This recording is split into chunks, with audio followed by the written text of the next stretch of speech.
Hey, what's going on, guys? Welcome back to Licks of the Beast. It's Nico here, and today we've got something super exciting lined up. We're gonna break down the main riff of Iron Maiden's Back in the Village. Now, this has been a huge request from you guys for quite a while, and what better time to tackle it than now as we celebrate the 40th anniversary of the Powerslave album. So this riff is an absolute beast, and I'm really pumped to dive into it with you all. So grab your guitars, get tuned up, and let's get right into it. Speaking of tuning up, when you try playing this one along with the original recording, you'll have to tune to about 18 to 20 cents sharp of standard A440. And that's actually the case for the entire album, and let's just say it's been a nightmare to record covers of those songs because the more guitar tracks you layer, the harder it is to get them all sounding the same when the reference pitch isn't smack in the middle of the tuner. But that's part of the fun with those older albums, isn't it? Alright, for real now, let's get to it.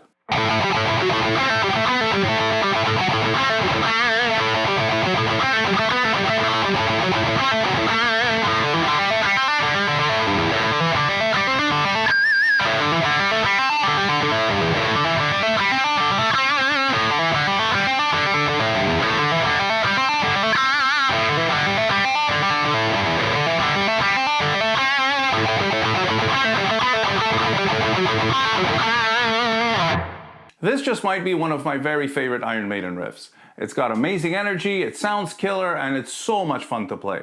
Now, I've seen this riff played in a few different ways, and let me just say right now that I don't think it's wrong to play it with a different fingering or different articulation if that's how you're hearing or feeling it.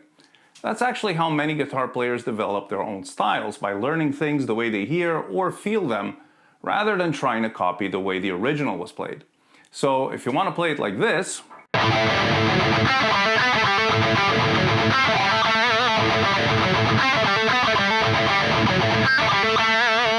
there's absolutely nothing wrong with that. But for this tutorial, we're going to look at how it was originally played so that we can understand what makes this riff have that specific sound and feel.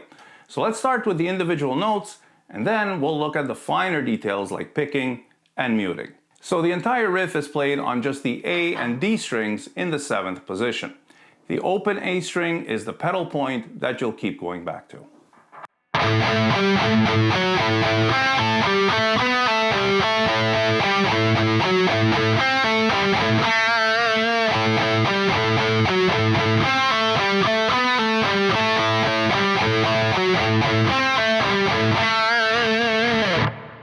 So the song is in A minor, but the riff is A Dorian with that major sixth, the F sharp, making it sound a little more uplifting than if it were played in the A natural minor with the minor sixth, the F, instead.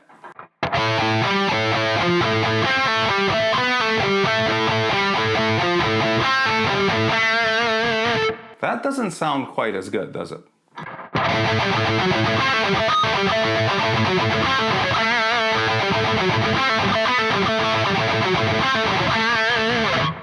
And that is so much better. It's crazy what a huge difference just one note can make.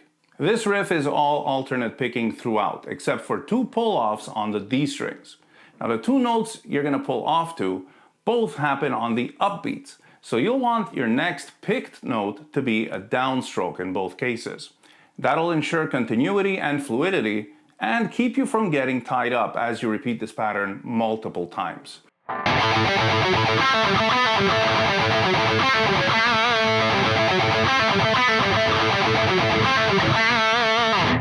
The final detail is the palm muting.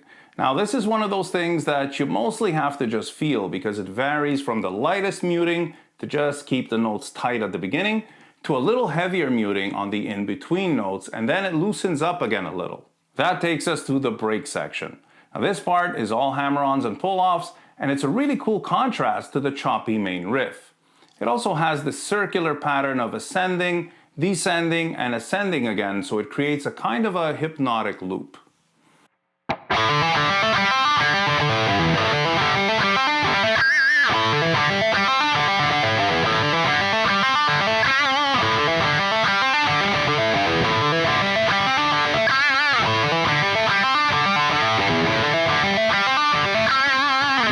So this is all pentatonic minor in the 5th position. And you're going to start by playing the same pattern of pick the open string, hammer on to the 5th fret, and then hammer on again to the 7th fret on the A, D, and G strings consecutively.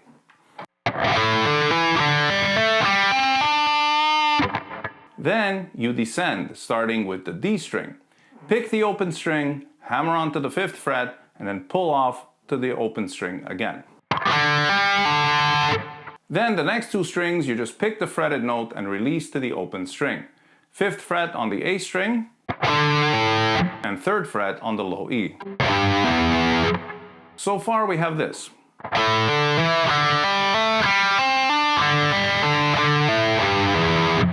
Now we repeat the first ascending part again. Back to the D string. And we end on the 5th fret of the G string as a strong accented note, which is held for 2 beats with a wide vibrato. The pinch harmonic on that last note is a very important part of the riff, but it's played on the very first repeat only. Pinch harmonics sound awesome and they're super fun to play, but you have to keep in mind that this kind of embellishment is cool because it stands out. So if you do it too often, it loses some of its impact. And of course, you have times where you really want to lean into it like Billy Gibbons might do.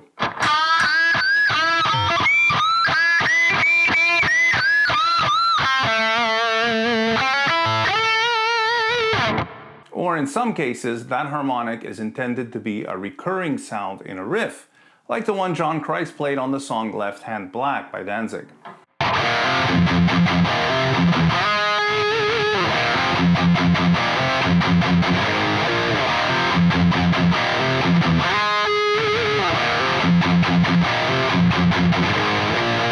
And that is a monster of a riff. But this is something a bit different, as there's already a lot going on sonically, so overdoing it on the squeals in this context can become annoying to the listener.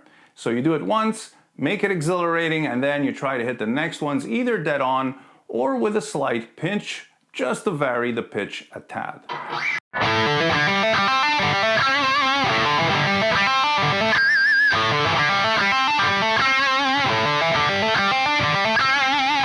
So now let's put the whole thing together.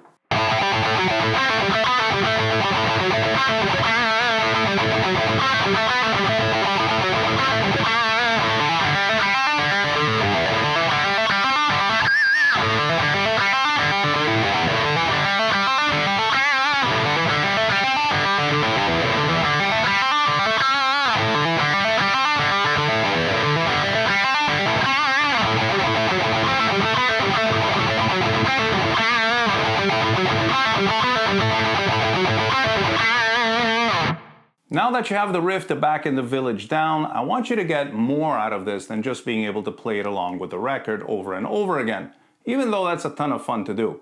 So I'll share with you my personal takeaways from this one. Don't let the song's key always dictate the notes you play.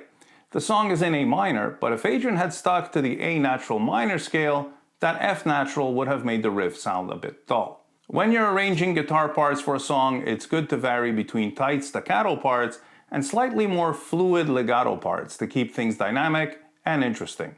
And finally, that embellishments are most effective when used tastefully and in the right spots.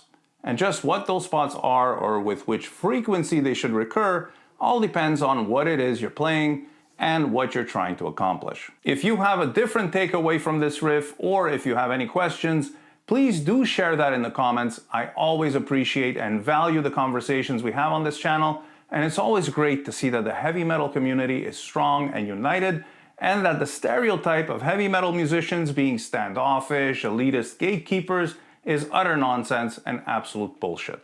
Thank you all so much for watching. Cheers.